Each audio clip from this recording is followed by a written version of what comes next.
Wait. Before we start, just want to make sure we're clear here. While this podcast talks about sobriety, mental health, and addiction, it is not meant to replace professional medical advice. Welcome to Sisters in Sobriety. I'm Kathleen. And I'm Sonia. And we're ex-sisters-in-law, brought together in marriage and bonded through our sobriety journey. Join us as we talk sobriety, addiction, and everything in between. You're in for quite a ride. And our Substack is buzzing with amazing content, from creative mocktail recipes to insightful courses and reflective exercises. There is something for everyone. Don't miss out. It's a great way to add some extra joy and depth to your journey. Check it out. Welcome to Sisters in Sobriety. And today I'm with my sister in sobriety, Kathleen, my sister-in-law. How are you doing today, Kathleen? I am good. It's been, a little bit of a rough season the last couple of weeks in life, but otherwise I'm good. I'm actually good today. How are you doing?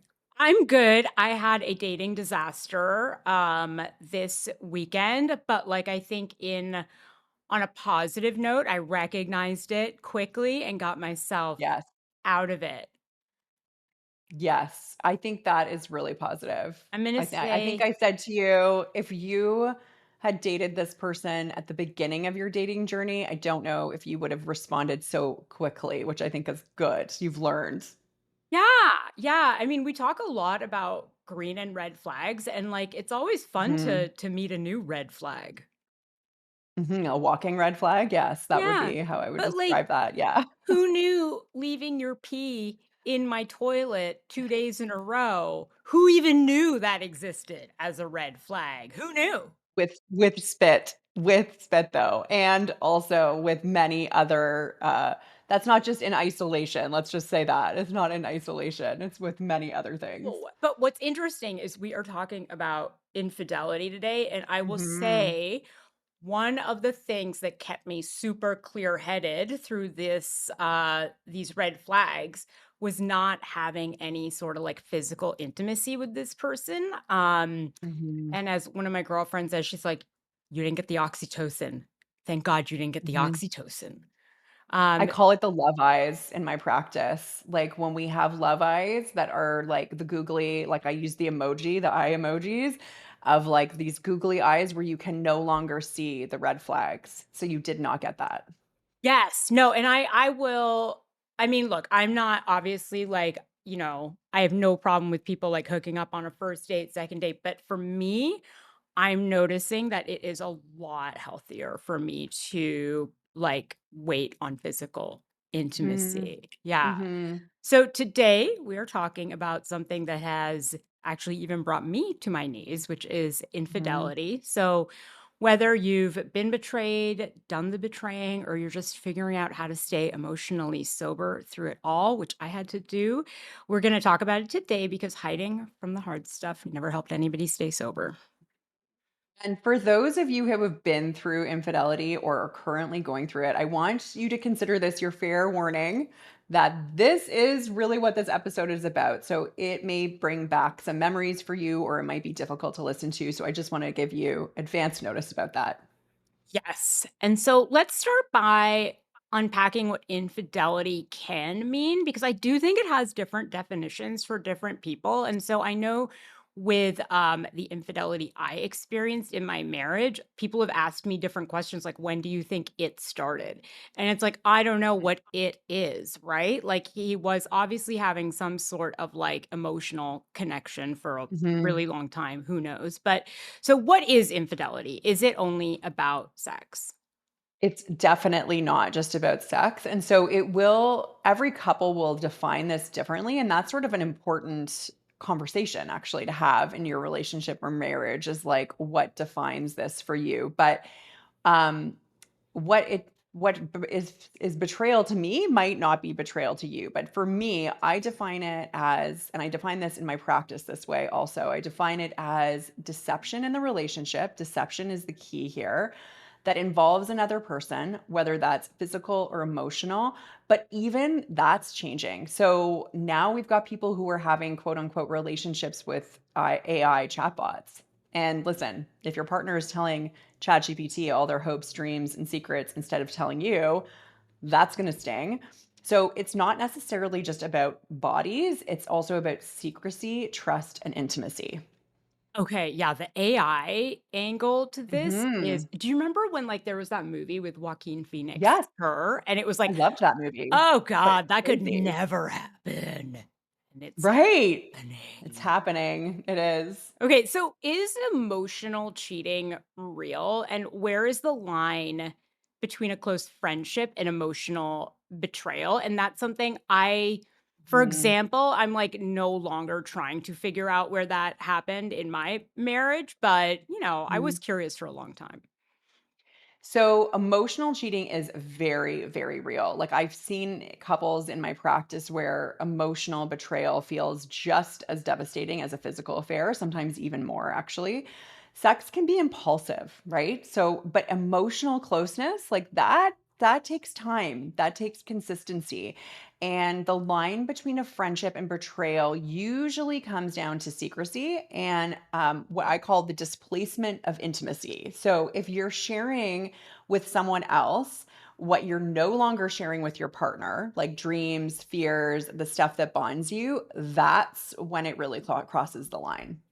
Mhm. Okay, what about fantasizing about Mhm. someone else? Is that a form of cheating? So that's tricky because we do all daydream and that's part of being human. So the question is, what is the role of the fantasy? If it's just like a passing thought, like, wow, Jason Momoa looks really good in Aquaman, then like that's no harm. But if you're building a whole secret relationship in your head with your coworker, and that's where it gets a bit dicey. So the danger is when fantasy becomes the place you go instead of connecting with your partner, and that's when it can slide into betrayal. Okay. Note though, Jason Momoa, there's a new series on Apple TV where he wears just a front loincloth the whole time. I do love Jason Like, Momoa. there's there is Same. nothing covering the ass. Like it's amazing. I watched it on I haven't seen Sunday. it. I haven't seen it. It's like there's just like a little thing flapping in the front, and then like I guess no, there's nothing in the bottom. There's just like a mini dick apron like he's wearing. It's like and he swims a lot, and the shots are from the back. My boyfriend's going away for like 3 weeks, so what will it be betrayal if I just immerse myself No, in the new and Jason Momoa series? there's no English. So it's all like in like some Hawaiian dialect, so it's all like subtitled. Amazing. So it's like you just I'm like leave definitely it watching. on. Like just leave it on. You're not even Mhm. following I don't even know what's happening. So There's funny. like the Queen of Maui. It's like I don't know. I don't care. Okay, so how does alcohol factor into cheating for some Mhm. people?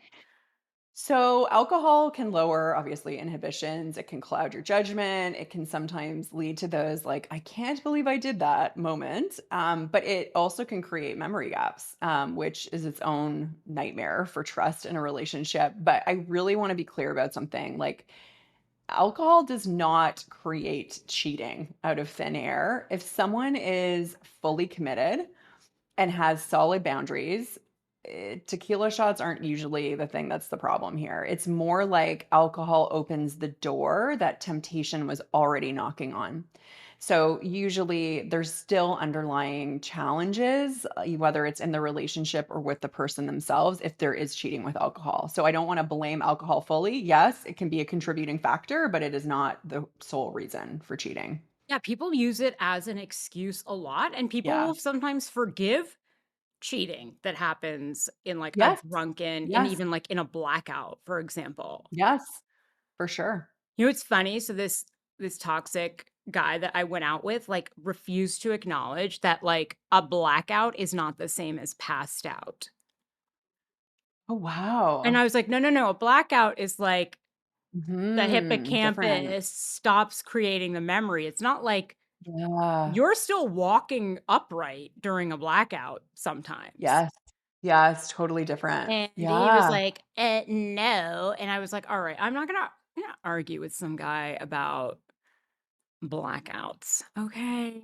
Like, I've had more blackouts than all Should right." we have a name for him? Should we call him, like, Toxic Toronto Guy or Oh something? my god. Yeah, we should. Mhm. Mhm. TTG. TTG? Yeah. Yeah. Oh, this was a good one. I mean, let's be honest, it was a good one. I just told you about it before we started recording. I mean, this was like this Good content, but should go in the book. yeah, Should go in the yeah, book. yeah, it should go in the book. So why does infidelity feel like such a personal rejection, even when it's not? Or why is it not about us? And I know you explained it to me when it happened to me. You're like, this isn't about you. And Mhm. so why do we think it's always about us? And why does it feel like such a personal rejection? Well, it shakes our trust in the other person and then in ourselves. So even logically, if we know that someone cheated because of their issues, it still feels like, why wasn't I enough? Relationships, I say this all the time in my practice, relationships are really mirrors of us. And when the betrayal starts happening, we can question everything like, did I miss the signs? Was I blind to this? Am I unlovable? This is why it feels like such a personal rejection. It really hits at our identity, not just the relationship. It's also not just about losing the partner's trust, it's about losing your own compass for a while. And that actually can feel more stabilizing. And I know we've talked about this, like when you were going through your divorce, the questions like, did I miss the signs? Was I blind? Like those things came up for you.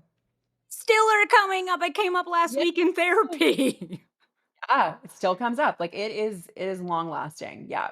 Yeah. Yeah, the did I miss the signs comes up. So because you feel Mhm. like an idiot. And I think what you don't realize is that sometimes, right, the person is going to really great lengths to cover it up. And so you not noticing does not mean you are a Mhm. naive Mhm. idiot. But that being said, what makes someone more vulnerable to cheating or being cheated on? Like, did I make it easy for someone to cheat on me? Okay, so there are a bunch of reasons why it makes someone more vulnerable to being cheated or cheated on. So I want to like have a disclaimer that this is going to be different for everyone, but cheating does often, not always, grow out of cracks that might be in the relationship. So disconnection is a big one when partners stop feeling seen, heard, or desired. But and this is a huge caveat. There are many, many, many personal factors about why someone would cheat. So if someone struggles with boundaries or thrives on external validation or avoids dealing with conflict, then they're more likely to cheat. And on the flip side, people can be more vulnerable to being cheated on when communication in the relationship has broken down, when intimacy is not there, whether that's like physical or emotional intimacy, or they've started living parallel lives instead of a shared one. So I call that the roommate syndrome, when you're roommates, not partners. And so it's not about blame. Like, I'm not saying these things to say it's about blame. So if someone did cheat on you, it's not your fault, or like it's about noticing where the weak spots are, because that's where betrayal tends to sneak in. And it's sometimes not even about the relationship at all. It can sometimes be about one person's inability to sit with their own discomfort, which, if it's hard, if the relationship's hard, let's say going through a rough patch, a hard patch, which is normal for relationships, or a huge life event has happened, for example, then if someone is not able to sit with their own discomfort, then that can make the relationship susceptible to betrayal and infidelity. And no amount of couples therapy can fix it if a person doesn't want to face themselves. Yeah, you said that to me when I went through it.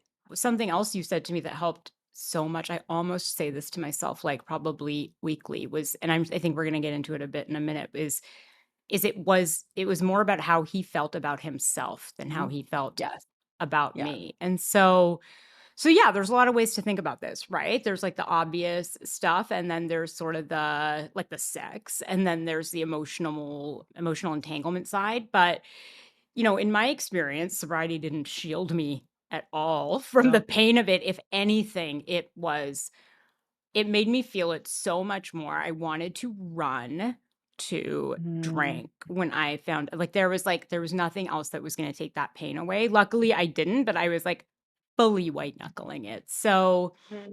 okay, so we've defined infidelity, and I never got to this point because my relationship ended at infidelity, but what does it do to relationships and if relationships can or should come back from it? So, is it a sign the relationship is permanently broken, or does it happen even in good relationships? And what's a good It relationship? it can happen in good relationships for sure, and that's one of the hardest things for people to wrap their heads around. Like, we always wanna believe that infidelity is always the sign of some sort of doomed, broken relationship, but sometimes it's not. And sometimes people cheat not because they don't love their partner, but because they're trying to reconnect with a part of themselves that they feel they've lost. That doesn't excuse it. I'm not saying it's an excuse, but it does explain why couples can look happy on the outside and then be blindsided by infidelity. Yeah, I guess this is sort of like the midlife crisis, like, syndrome, right? Where and I think that's sort of how we saw what happened to me, which was like it wasn't necessarily and I'm starting now in therapy to realize like as far as I was concerned, right? Like I had a pretty good marriage and that just because of the way it ended doesn't make that not true. Mhm. Right? And that's taken me 3.5 years, Mhm. to figure Mhm. out. So is it ever just one person's fault, or is it usually something more relational? It's both. It can be both. Like, cheating's always a choice. Like, no one just accidentally trips and falls into an affair or infidelity. So, responsibility for the action has to lie with the person who chose it, for sure. But often, like I said, there can be cracks in the relationship that create the conditions where it's easier for betrayal to happen. Like, and that's disconnection, lack of intimacy, resentment, all those things can make a relationship more vulnerable to infidelity. But sometimes there aren't any cracks. It can also just be about one person's need for external validation or their inability to handle discomfort in healthy ways. So, yes, it's personal and it's relational, but the choice is always like someone always has a choice. They always have a choice. And so, okay, what if someone also wants to make the choice that they want to continue the relationship after infidelity. And Mm. so, weirdly, I think I was sort of open to that, but partly because the girl he cheated on me was so, like, ratchet, right? So it wasn't like I was like, "Oh," it didn't really hit me. It didn't make me insecure, as much as I think it could have if it had been like, like a person who didn't suck. Mhm. But, like, yeah, how since I didn't get to go through it, how do you rebuild after Mm. infidelity? And it's definitely possible in some scenarios to rebuild. Like, I help couples do that. I see a lot of couples who have there's been betrayal. It's a really long road. Like, I am not going to sugarcoat this. Some couples can survive it and come out even stronger, actually, and others just don't. It takes a lot of time, a lot of time. It takes commitment, and it takes a willingness to sit in a lot of discomfort. You can't just slap a band-aid over it and say, "Okay, we're fine now." I definitely have seen that where people just like brush it under the rug and it definitely comes out later. It requires consistent honesty, accountability, and quite frankly, usually some kind of professional support. And even then, it's not guaranteed. It's a long road. I I joke in a maybe it's not a great joke, but I say to clients where there's been infidelity and they start working with me and they will usually at some point come to the realization like, "Holy shit, this is gonna be a long road." And I say to them, "I wish I could have a megaphone." Maybe this is my megaphone, this podcast, Mhm. and say, "If you knew how hard it is to rebuild after infidelity, it just is not worth it." Like, it is so much easier to have the conversations, to go to couples therapy now before you do that because it is so hard to get the relationship back. Mhm. And something the toxic guy, the toxic Toronto guy said is that he thinks women use sex as punishment. Like, they withhold sex as punishment, Mhm. which is interesting. Mhm. And is that something so, like, what if somebody stays after infidelity, but they never really forgive or that really never heals? Like, do Yeah. they slip into some sort of punishment Mhm. mode, for example? Yeah, you can I wouldn't necessarily say it's through sex, specifically, but if, let's say, someone stays in a relationship, they don't do the right like, the appropriate healing, it's not deep healing, they kind of slap a Band-Aid over it, then what I have seen before is people can slip into punishment mode. It's not necessarily through sex, it can be, like, through stonewalling, so, like, being cold or, through anger, but it's like the death of a thousand cuts. So that I see that one person kind of in the relationship will keep the betrayal alive forever, like using it as ammunition. Well, I can treat you like this because you cheated on me. That's not okay either. Um, and that cycle just leads the relationship further and further and further into a dark, bad place. And it's a painful place to live. Like, it's when both partners are pretty much chained to what happened, chained to this wound instead of moving towards healing. So, staying and working on the relationship is only possible if both people are actually genuinely working towards repairing it. Okay. And something Mhm. I sort of felt like if I had ever been able to have the conversation with my ex, if I ever said, like, why did you cheat? Part of me Mhm. thinks he would have said, well, we weren't having sex enough. Right. And I think a lot of Mhm. men use that as an excuse. And by the way, I think we were. You Um, were. but Mhm. but I think it is something. So is it about the sex or and so when people, let's just say men or women say that to their partner, Yeah. how should we Well, take that? okay, so first of all, I want to address the sex piece, and then I'm gonna get into, like, why people cheat. But the sex piece, like, I don't know if I've ever seen a relationship, and I see a lot of couples, where there has been the exact equal amount of desire for sex. There's usually something that we call desire discrepancy, where one person wants more sex, the other person doesn't want as much. That is totally normal in a relationship, and it doesn't mean that that's permission for someone to go out and cheat. When I see infidelity, it's almost always never about sex. Like, there are some cases where it is just fully about it, but that's really in the minority. Esther Perel, who's quite a famous couples therapist and I look up to, she talks about this really beautifully. So I will use more of her language around this. And she says that people cheat because they're longing for aliveness. They're longing for a version of themselves that they feel that they lost. And so it's really less about the third person and more about who they get to feel when they're in that dynamic. And I know when I worked with couples before, and one person may focus on the other, the third person. And often when I'll say it's not about the third person, the person who's cheated is like, no, it's true. It's actually not about that person. It's about how they felt. Of course, this does not justify the behavior. I don't want to say, like, oh, it's okay. They felt alive. So it gives them permission to do it. But it does help explain why people, even in sexually active, loving relationships, still cheat. It's often about their own identity, desire, and freedom, not just about the physical act. Okay, so how do couples navigate staying together after that type of betrayal? And when do you know if it's time to walk away? Well, I am a bit biased because I'm a couples therapist, so but I do feel like the right kind of support does matter. There are actual phases of healing that are in the process when there's been betrayal. It's not kind of the same as like regular couples therapy. One of the early and most important steps is actually something called disclosure. And that doesn't mean every sharing every nitty-gritty detail. It means giving the betrayed partner the information they need in order to move forward without secrecy. And then with that comes accountability, like huge accountability. This is different than having any defensiveness, like, or half apologies. One of the things that I see quite frequently is the person who has cheated. after a few months saying, "Why are we still talking about this? Why can't you get over it?" That's not accountability.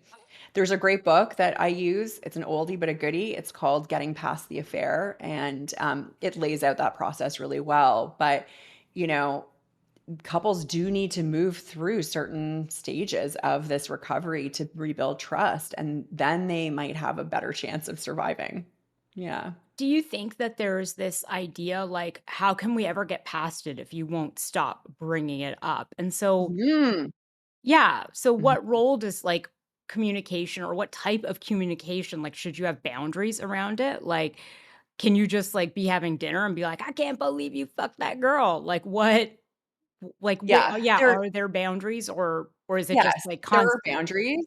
So, like, when I do sessions, I actually will do, like, 2 or 3 disclosure sessions. It doesn't mean that it's never talked about ever again and that there aren't questions, but it is really an opportunity for the betrayed partner to ask the betraying partner who all the sorts of questions. I do set boundaries around it there, like, I'm not in like, I don't usually most cases, I don't think it's, like, helpful to get into details about sexual acts. Like, I don't think that's it's like, what do you need to know in order to move forward? But under the lens of, like, what is gonna be helpful. So communication is everything. Like, it really is. And yes, there are boundaries. Like, there definitely are boundaries. Um, but anger and sadness for the betrayed partner can last years. Like, I this is the thing is, like, I don't think people really understand how deep it cuts. Like, it can last years and years, and that's okay. What I do see also is, like, years later, someone who's been betrayed can be triggered by something, and that's okay. That's not an opportunity for their other partner to be like, "Well, you should be over it by now." That's an opportunity for connection. That's an opportunity for their partner to say, "I can see how that would trigger you." Again, like, I'm so sorry that that happened." And, like, really, it can be years later, you're still doing that. Okay, this is some real adult shit.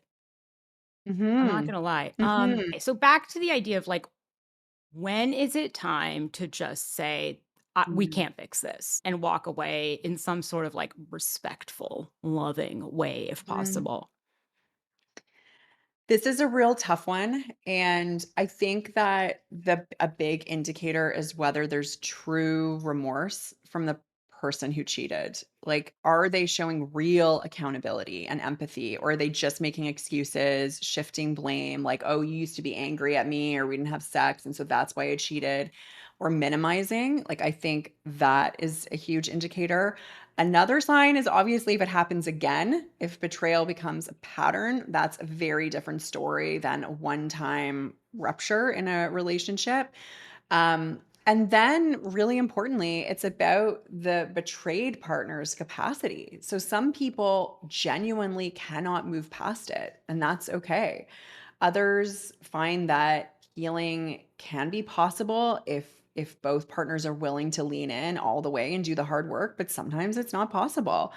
So the question isn't really like, can the relationship survive? It's going to be really about, like, do I feel alive and safe in this relationship again? And if the answer is no after you've done lots of work, then it may be time to walk away.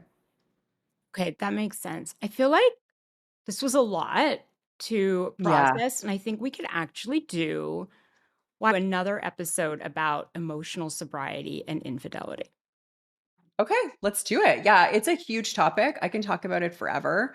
I actually, as painful as it is, this topic, I think that more people need to know about it, because I think if more people knew, they may not choose to cheat if they really understood how hard it is to come back from it. So absolutely, we should do another episode. Okay, awesome. Well, thanks for having me on, Sonia, as a guest today. And thank you all for joining us on Sisters in Sobriety. And we will see you next week. I want to remind you all to rate, review, and follow wherever you get your podcasts. This was Sisters in Sobriety. Thank you for listening and being with us today. If you want to learn more about sobriety and meet your community, find us at sistersinsobriety.substack.com. Are you a sister in sobriety? Then reach out on social media. We'd love to hear from you. If you're feeling generous, leave us 5 stars and a review and follow us wherever you listen. You'll never miss an episode. Until next time.